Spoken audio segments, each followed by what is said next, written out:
గజం కేవలం 13,500 రూపాయలకి హైదరాబాద్ కి చేరువలో మీ సొంతింటి కలను నిజం చేసుకోండి శ్రీవాసవి ప్రాజెక్ట్స్ తో. వివరాలకు ఈ నెంబర్లకు కాల్ చేయండి.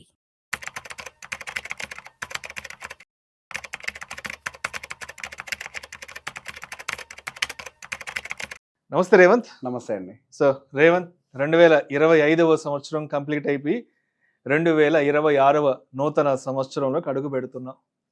రేవంత్, ఒక కొత్త సంవత్సరం వస్తుంది అంటే ప్రతి ఒక్కరి న్యూ ఇయర్ రెజల్యూషన్ ఎలా ఉంటుందంటే, అంటే ఒకప్పుడు మీరైనా కానీ నేనైనా కానీ న్యూ ఇయర్కి ఒక కొత్త టీవీ కొనుక్కోవాలి, న్యూ ఇయర్కి ఒక కొత్త బైక్ కొనుక్కోవాలి, లేదంటే న్యూ ఇయర్కి ఒక ఐఫోన్ కొనుక్కోవాలి. ఇది అందరూ సర్వసాధారణంగా పెట్టుకునే న్యూ ఇయర్ రెజల్యూషన్. బట్ ఇవన్నీ కాకుండా, అందరిలాగా కాకుండా మన న్యూ ఇయర్ రెజల్యూషన్ ఒక యూనిక్గా ఉండాలి. మనం తీసుకోబోయే ఆ న్యూ ఇయర్ రెజల్యూషన్ అనేది 10 కాలాల పాటు మన కుటుంబానికి ఆర్థిక భరోసా ఇవ్వాలి, ఆర్థిక భద్రత కల్పించాలి. అంటే మరి ఈ రాబోతున్నటువంటి 2026వ నూతన సంవత్సరం నుంచి ఎటువంటి ఫైనాన్షియల్ రెజల్యూషన్స్ని తీసుకొని ఇంప్లిమెంట్ చేసుకోవాలి అంటారు మన కుటుంబానికి ఒక ఆర్థిక భరోసా, ఆర్థిక భద్రత కల్పించాలి అనుకుంటే? న్యూ ఇయర్ రిజల్యూషన్ అనేది మనం అసలు ఆ వర్డ్ని ఎందుకు వాడుతున్నాము? మనం గతంలో చేస్తున్నటువంటి తప్పులన్నింటినీ తీసి పక్కకు పెట్టి ఈ కొత్త సంవత్సరం నుంచి కొన్ని మంచి పనులు చేసి మన జీవితంలో కొన్ని మంచి మార్పులు రావటం వల్ల మన క్వాలిటీ ఆఫ్ లైఫ్ కానీ, క్వాలిటీ ఆఫ్ హెల్త్ కానీ ఇవన్నీ కూడా బెటర్ అవుతాయి అని చెప్పేసి, ఇది న్యూ ఇయర్ రిజల్యూషన్ ఒక పర్పస్. ఈ న్యూ ఇయర్ రిజల్యూషన్ లో మోస్ట్ కామన్ గా మీరు చెప్పినటువంటి కొన్ని ఎలిమెంట్స్ కలుపుకుంటారు. మరి కొన్ని ఏమన్నా ఉంటే నేను వాకింగ్ చేస్తా, జాగింగ్ చేస్తా, జిమ్కి పాస్ తీసుకుంటా, ఇంతవరకు కొన్ని తీసుకుంటారు. సరే, ఏ న్యూ ఇయర్ రిజల్యూషన్ కూడా అంత ఈజీగా ముందరికి వెళ్ళేది కాదు. సరే, అది తీసి పక్కన పెట్టండి. సరే, వాటి వల్ల ఇమీడియట్గా పెద్ద ఎత్తున ఇంపాక్ట్స్ డెఫినెట్గా ఉంటాయి. వాకింగ్ లాంటివి చేయడం వల్ల, చేయకపోవడం వల్ల జరిగే నష్టాలు, లాభాలు అన్నీ ఉంటాయి. కాకపోతే మనం ఫైనాన్షియల్ రిజల్యూషన్స్ని కనుక మన వాటిల్లో ఇన్కార్పొరేట్ చేసుకోకపోతే మనం చేసేటువంటివి తప్పు అనే విషయం ఎప్పుడు అర్థం అవుతుందంటే తప్పులన్నీ జరిగిపోయిన తర్వాత. ఆబ్వియస్గా ఎప్పుడైనా అంతే, డ్యామేజ్ జరిగిపోయినాక మనం చేసిన తప్పు అంతే. ఒకప్పుడు అని అంటే సార్, ఇప్పుడు మనకి ఫైనాన్షియల్ గా ఎటువంటి స్టెప్స్ తీసుకోవాలి, ఏమేమి చేయాలి అంటానికి పెద్ద ఎత్తున అవేర్నెస్ లేదు. ఈ రోజు ఇదే సీట్లో కూర్చొని ఎంతో మంది ఎక్స్పర్ట్స్ చాలా 4 విషయాలు చెప్తున్నారు. సరే, ఎండ్ ఆఫ్ ద డే అది వాళ్ళ బిజినెస్ పాయింట్ ఆఫ్ వ్యూలో వాళ్ళ బిజినెస్ వస్తుంది తీసి పక్కకు పెడితే, ఇక్కడికి వచ్చి చెప్పినప్పుడైతే మీకు ఉపయోగపడుతుందిగా. ఉపయోగించుకుంటారా, ఎట్లా ఉపయోగించుకుంటారా అనేది మీ చాయిస్. ఇక్కడ నేను ఈ సీట్లో కూర్చొని మాట్లాడేది ఏ మాట అయినా సరే, గతంలో మీకు కలిసినటువంటి కుటుంబాలు మోస్ట్ కామన్ గా చేసినటువంటి మిస్టేక్స్ ఇప్పుడు మనం ఏం రెక్టిఫై చేయాలి. మోస్ట్ ఆఫ్ ద పీపుల్ చేసేటువంటి మిస్టేక్స్, ఫస్ట్ వన్ వచ్చేసరికి హెల్త్ ఇన్సూరెన్స్. మీ హెల్త్ ఇన్సూరెన్స్ ని ఫస్ట్ రివ్యూ చేసుకోవడానికి, అంటే ఫస్ట్ రివ్యూ చేసుకోండి. మీ హెల్త్ ఇన్సూరెన్స్ విషయంలోకి వచ్చేసరికి, ఏ కంపెనీ, మీ కార్పొరేట్ కంపెనీ ఏదో ఒక ఇన్సూరెన్స్ ఇస్తుంది కదా, దాని మీద డిపెండ్ అయి ఉంటున్న వాళ్ళు బోలెడు మంది. ఎగ్జాక్ట్లీ, చాలా మంది రేవంత్, చాలా మందిని, ఏం బాబు ఒక మంచి హెల్త్ ఇన్సూరెన్స్ తీసుకోవచ్చు కదా, హెల్త్ ఇన్సూరెన్స్ ఉందా అంటే, ఉందండి మా కంపెనీ వాళ్ళు 4-5 లక్షలకి ఇచ్చారండి అంటారు. అవును, ఏంటి 4-5 లక్షలు ఒక్కరికైనా, ఇంట్లో అందరికంటే లేదు, ఫ్యామిలీ ఫ్లోటర్ కింద, గ్రూప్ ఇన్సూరెన్స్ కింద మా ఇంట్లో నాకు, అమ్మ, నాన్నకి, భార్య కలిపి 5 లక్షలు ఇచ్చారండి అంటారు. మరి 5 లక్షలు ఇన్సూరెన్స్ పట్టుకొని ఒక కార్పొరేట్ హాస్పిటల్కి వెళ్తే ఏమాత్రం దేనికి సరిపోతాయి? సరిపోతాయి. ఇప్పుడు నార్మల్ రోబోటిక్ సర్జరీస్ వచ్చాయండి, అవి Tier 2 టౌన్స్ లో కూడా ఎంటర్ అయినాయి. రోబోటిక్ సర్జరీ ఒక్కసారి మిషన్ ఆన్ చేస్తే వాడు 8 లక్షలు బేసిక్ ఛార్జ్ చేస్తాడు. మోకాలు రెండింటికి సర్జరీ చేయించుకుంటే 16 లక్షలు లేవస్తాయి. అండ్ రానున్న రోజుల్లో మెడికల్ ఇన్ఫ్లేషన్ ఏ స్థాయిలో పెరగబోతోంది అంటానికి మీ దగ్గర ఒక అంచనా ఉందా? మరి అంచనా లేని దానికి మనం ఎంత ఇన్సూరెన్స్ తీసుకోవాలి? అంచనాకు అందనంత ఇన్సూరెన్స్ మన దగ్గర పెట్టుకోవాలి. ఎగ్జాక్ట్లీ. మనం ఈ రోజు తీసుకునేటువంటి ఇన్సూరెన్స్ ఈ రోజు కోసం కాదు, భవిష్యత్తులో రాబోయే ప్రమాదాన్ని అడ్డుకోవడం కోసం. నేను నా ప్రతి క్లయింట్కి ఒక ప్రశ్న అడుగుతా, నిజంగా ఏదైనా ప్రాబ్లం వస్తే 5 లక్షలు మీరు మీ జేబులోంచి ఖర్చు పెట్టుకోలేరా? ఇప్పుడు హెల్త్ ఇన్సూరెన్స్ అనేది మీ జేబులోంచి ఖర్చు పెట్టుకోగలిగే అంత అమౌంట్ కోసమా? హెల్త్ ఇన్సూరెన్స్ అనేది మీ లిమిట్ ని దాటిపోయి మీ ఆస్తులు మింగే స్థాయికి వెళ్ళినప్పుడు మిమ్మల్ని కాపాడటానికి. ఎగ్జాక్ట్, అది హెల్త్ ఇన్సూరెన్స్ అని అంటే. ఆ స్థాయిలో ఉండాలి ఒక health insurance. Next term insurance. గొప్పగా ₹1,00,00,000 తీసుకున్నామని అంటారు. ఊసెట్ ₹1,00,00,000 సరిపోతాయని ₹1,00,00,000 తీసుకెళ్లి బ్యాంక్ లో FD చేస్తే గట్టిగా నెలకి ₹50,000 వస్తాయి. ₹50,000 మీ పిల్లలు ఇద్దరిని చదివించటము, వాళ్ళు బతకటము, ఇంకేమైనా అప్పులు ఉంటే అప్పుల్ని తీర్చటము, వాళ్ళ ఇంజనీరింగ్లు, వాళ్ళ పెళ్లిళ్ళు, ఆ తర్వాత మీ భార్య జీవితకాలం బతకడం సరిపోద్దా? దానికి నీడ్ అనాలిసిస్ అని ఒక ప్రాసెస్ ఉంటుంది. మీరు ఒక ప్రాపర్ ఇన్సూరెన్స్ అడ్వైజర్ దగ్గరికి వెళ్ళి నీడ్ అనాలిసిస్ చేయించుకొని అప్పుడు మీరు ఒక టర్మ్ ఇన్సూరెన్స్ తీసుకోవాలి. తర్వాత వచ్చేసరికి మీ దగ్గర ఉన్నటువంటి ఎగ్జిస్టింగ్ ఇన్వెస్ట్మెంట్స్ని రివ్యూ చేయడం మొదలు పెట్టాలి. Existing investment and mutual fund investments కాదు, మీ దగ్గర ఉన్నటువంటి టోటల్ అసెట్స్, దాని ఒక పోర్ట్ఫోలియో అని అంటాం. It could be real estate asset, it could be your life insurance products, it could be your equity products, it could be your commodity products. వీటన్నిటిని ప్రాపర్గా review చేయాలి. ఇప్పుడు నా దగ్గర ఉన్నటువంటి ఏ ఒక ఇన్వెస్ట్మెంట్ అయినా కానీ డెడ్గా ఉంటుందా, దాన్ని ఏమన్నా మనం దాన్ని బాగు చేయగలుగుతామా? బాగు చేయడం అంటే ఏం లేదు, rebalancing of a portfolio. Rebalancing of a portfolio అంటే మనం మ్యూచువల్ ఫండ్ ఒక టర్మినాలజీలోనే వింటాం. Rebalancing of a portfolio should also be done in real estate. If your real estate asset is not generating any cash related returns to you, then it is considered as a dead investment. ఇక్కడ ఈ జీవితానికి కావాల్సింది ఏంటి? Cash. ఇప్పుడు గత సంవత్సరం అంటే గతంలో మన చిన్నప్పుడు కానీ లేకపోతే మన తాతల టైంలో కానీ క్యాష్ ఎక్కువ ఉన్నా లేకపోయినా జీవితాలు గడిచిపోయాయి. కానీ ఇప్పుడున్నటువంటి కండిషన్లో మనకు కావాల్సింది క్యాష్ రిలేటెడ్ అసెట్స్. సో మీకు ఉండేటువంటి అసెట్స్ని నేను రివ్యూ చేసుకొని నేను న్యూ ఇయర్లో దానికి సంబంధించిన నిర్ణయం, సరైన నిర్ణయం, నా క్యాష్ ఫ్లోని పెంచుకునే విధంగా నేను ఒక సరైన నిర్ణయం తీసుకుంటాను అని చెప్పేసి మీరు ఒక రెజల్యూషన్ పెట్టుకోవాలి. మీరు కనుక ఒకవేళ లోన్స్ని కట్టే వాళ్ళు అయినట్లయితే మీకు ఉండేటువంటి లోన్స్లో బ్యాడ్ డెట్స్ ఏంటో ఐడెంటిఫై చేయండి. బ్యాడ్ డెట్స్ అని అంటే ఎక్కువ ఈఎంఐ కట్టేది కాదు, ఎక్కువ ఇంట్రెస్ట్ రేట్తో కట్టేది. ఎక్కువ ఇంట్రెస్ట్ రేట్ కట్టేదాన్ని త్వరగా ఎలా క్లియర్ చేయగలుగుతాము అన్న దాని గురించి కూర్చొని ఒకసారి అనాలిసిస్ చేసుకోవాలి.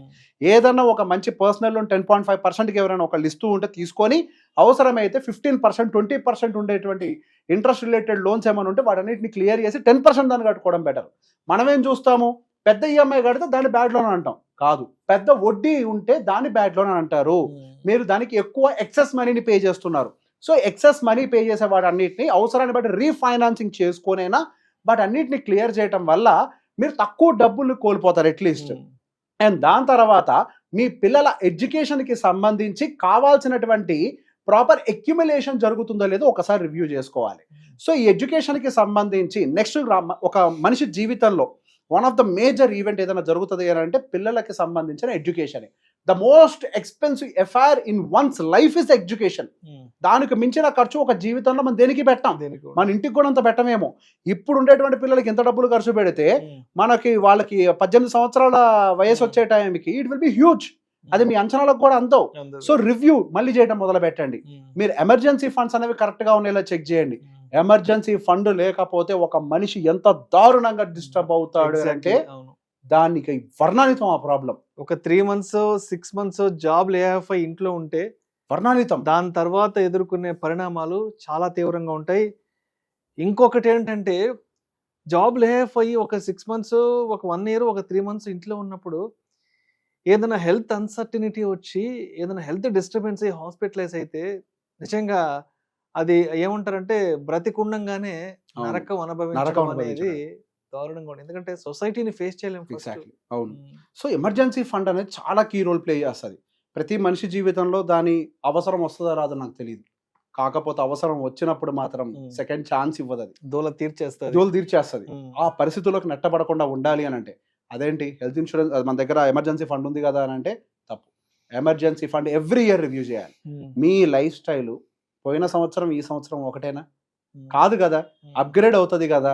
మీ లైఫ్ అనేది అప్గ్రేడ్ అవుతున్నప్పుడు మీ ఎమర్జెన్సీ ఫండ్ కూడా అప్గ్రేడ్ అవ్వాలి కదా.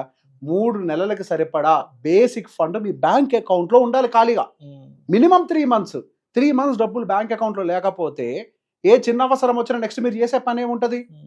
ఏదో మ్యూచువల్ ఫండ్ దాన్నో దీన్నో డిస్టర్బ్ చేసి డబ్బులు బయటికి తీసి వాడుకోవడం అవుతుంది. ఏదో ఒక సేవింగ్ ఇన్వెస్ట్మెంట్ ఖర్చు పెట్టుకుంటాం. వన్స్ ఈ రోజు మీరు తీసారు అని అంటే రేపు అన్న దాన్ని కాంప్రమైజ్ అయినట్టే కదా. ఎగ్జాక్ట్లీ. ఆ సిచ్యువేషన్ రాకుండా ఉండాలి అని అంటే మీకు సంబంధించినటువంటి ఎమర్జెన్సీ ఫండ్ ని ఎప్పుడు కాన్స్టాంట్ గా రివ్యూ చేయాలి. అండ్ దాంతో పాటుగా టర్మ్ ఇన్సూరెన్స్ కూడా మనం ఫస్ట్ తీసుకున్నప్పుడు 1 కోటికో 2 కోట్లకో 3 కోట్లకో తీసుకొని ఉంటాం. మనం ఆ టైంలో ఆ టర్మ్ ఇన్సూరెన్స్ సరిపోద్ది అనేది ఎస్టిమేట్ చేసి ఉంటాం. మనం టర్మ్ ఇన్సూరెన్స్ క్యాలిక్యులేషన్స్ చేసినప్పుడు మనకు ఉండేటువంటి క్యాలిక్యులేషన్స్ ప్రకారం 3 కోట్లు ఉంటుంది. అదే ఒక 5 years తర్వాత 10 years తర్వాత మన లివింగ్ స్టాండర్డ్స్ అన్ని మారిపోతాయి. లైఫ్ స్టైల్ మారిపోతుంది. మరి మీ టర్మ్ ఇన్సూరెన్స్ ఆ లైఫ్ స్టైల్ కి తగ్గట్టుగా ఉండాలి కదా. ఆ రోజుకి 2 కోట్లు 3 కోట్లు అనేది సరిపోవు, చిన్నదైపోతుంది, చిన్న అమౌంట్ అయిపోతుంది. అంటే ఇవాళ 2025, 26లో 3 కోట్లు 4 కోట్లు పెద్ద అమౌంట్ అవ్వచ్చు. బట్ 2030కో 2035 దేనికి సరిపోదు. కాబట్టి మళ్ళీ దాన్ని రివ్యూ చేయాలి. రివ్యూ చేసుకొని సరిపోదు అనుకున్నప్పుడు దాన్ని పెంచే ప్రయత్నం చేయాలి. మీ దగ్గర మీరు తీసుకున్నారు అని చెప్పేసి దాన్ని అట్లా వదిలేయటం కాదు. మీరు బండి కొన్నారు సార్, మీరు బండిని సంవత్సరానికి ఒకసారైనా సర్వీస్ చేపిస్తేనే కదా అది సర్వైవ్ అయ్యేది. ఉంది కదా అని చెప్పేసి అట్లా వదిలేస్తా సర్వైవ్ అవుతుందా? ప్రతి దానికి మెయింటెనెన్స్ ఉండాలి, రివ్యూ ఉండాలి, హెల్త్ చెకప్ ఉండాలి. హెల్త్ చెకప్ అంటే బాడీకి కాదు, ఫైనాన్షియల్ హెల్త్ చెకప్ ఉండాలి. ఇవన్నీ క్లియర్గా ఉన్నాయా లేదో ఒకసారి మనం ఇన్లైన్ చేసుకొని దాన్ని మన లైఫ్ ముందరకు తీసుకొని వెళ్ళాలి. ఇవి ఏమీ చూసుకోకుండా జస్ట్ ఏదో ఒక లైఫ్ స్టైల్ రిలేటెడ్ రెజల్యూషన్స్ని పెట్టుకుంటే రానున్న రోజుల్లో, అండ్ సాడ్ రియాలిటీ సార్, నేను ఇంతమందిని చూస్తున్నప్పుడు రిటైర్మెంట్కి ఎన్ని కుటుంబాలు ఎలిజిబుల్ ఉంటాయి అని అంటే 1000కి ఒకళ్ళు కనపడుతున్నారు. 1000కి ఒకళ్ళ ఎంత దారుణంగా ఉంటుంది పరిస్థితి. మరి ఏం చేస్తారు? ఎవరి మీద డిపెండ్ అవుతారు? ఒకప్పుడు మనం పెట్టే పెట్టుబడులు పిల్లల మీద పెట్టేవాళ్ళం. ఎందుకు? వాళ్ళే మన భవిష్యత్తు, వాళ్ళు చూసుకుంటారు అనేది ఒకప్పుడు. కానీ ఈరోజు మీరు మీ పిల్లల మీద పెట్టుబడి పెట్టుకుంటూ కూడా మీరు మీ గురించి కూడా పెట్టుబడి పెట్టాలి. మరి ఇవన్నీ చెక్ చేసుకోకపోతే మీ పరిస్థితులు ఏంటి? If by any chance lay off అయితే నా దగ్గర సరిపడా కార్పస్ ఉందో లేదో ఒక ఎగ్జామిన్ చేశారా? నెక్స్ట్ ఇమీడియట్ రెజల్యూషన్ మీరు తీసుకోవాల్సిందే. ఇప్పుడు నా వయసు 35, నేను ఇప్పుడు సాఫ్ట్వేర్లో ఉన్నా, నాకు జీతం వస్తుంది. అది మీ జీవితంలో పర్మనెంట్ కాదు.